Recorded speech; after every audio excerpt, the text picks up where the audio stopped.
നമസ്കാരം. Truth vision ന്യൂസിലേക്ക് സ്വാഗതം. കൈരളി പുരുഷ സ്വയം സഹായ സംഘത്തിന്റെ പ്രവർത്തനം മാതൃകാപരമെന്ന് അഡ്വക്കേറ്റ് കെ രാജു. പ്രത്യേകിച്ച് പുരുഷ സംഘങ്ങൾ എൻ്റെ അടുത്ത് തന്നെ പരാതി പറഞ്ഞിട്ടുണ്ട്, പലരും രൂപീകരിച്ചിട്ടുണ്ട്.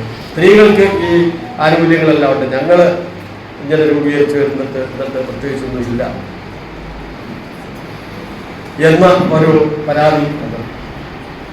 എങ്കിൽ പോലും ഏറ്റവും മെച്ചപ്പെട്ട നിലയിൽ പ്രവർത്തിക്കുന്ന അന്നത്തെ ഗ്രാമത്തെ ഏറ്റവും നല്ല നിലയിൽ പ്രവർത്തിക്കുന്ന സംഘങ്ങൾ നല്ല പ്രോത്സാഹനം ഇന്നുവരെ മെച്ചപ്പെട്ട പ്രവർത്തനം നടത്തി വരുന്ന ഒരു പുരുഷ സ്വയം സഹായ സംഘമാണ് ഈ Kairali.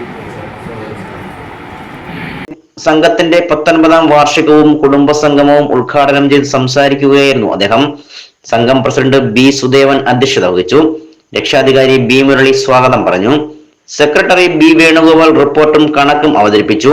KPCC secretary advocate Simon Alex, Punalur കാർഷിക ഗ്രാമവികസന bank president K Babu Panicker, ward member Rajeev Koshy, ഗ്രാമപഞ്ചായത്ത് മുൻ president advocate V Ravindranath, ward member M Buhari, മാലിന്യമുക്ത നവകേരളം ജില്ലാ coordinator J Mohanakumar, J Ashokumar, library secretary V Sundaresan, P Raju, N Rajendran തുടങ്ങിയവർ സംസാരിച്ചു. വിമുക്ത ഭടന്മാർക്ക് ആദരവ്. ഭാരത സർക്കാരിന്റെ രവീന്ദ്രരത്ന പുരസ്കാരം നേടിയ ഫാമിലി കൗൺസിലർ രാജലക്ഷ്മി ഹരികുമാർ, ജില്ലാ കുടുംബശ്രീ മിഷൻ കവിതാ രചനാ മത്സരത്തിൽ 1ാം സ്ഥാനം നേടിയ സ്വപ്ന ജയകുമാർ എന്നിവരെ ആദരിച്ചു.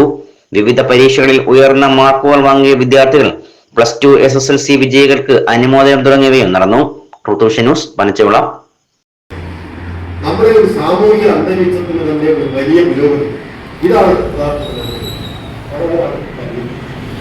ആ നിലയിൽ തന്നെ പ്രവർത്തിച്ചു വരുന്ന 2-3 സംഘങ്ങൾ യഥാർത്ഥത്തിൽ നമ്മുടെ ഈ മേഖലയിൽ ഉണ്ടായിരുന്നു. നമ്മുടെ സംഘം കൃത്യമായി അതിന്റെ കാര്യങ്ങൾ നടത്തി പ്രവർത്തിച്ച് എനിക്ക് തോന്നുന്നു പഴയതുപോലെ കൃഷി അതുപോലെ ഇപ്പോൾ നടത്തുന്നതോ ഇല്ലയോ എന്നുള്ളത് പരിശോധിക്കും. കൃഷി ബുദ്ധിമുട്ടുള്ള കാര്യമാണ്.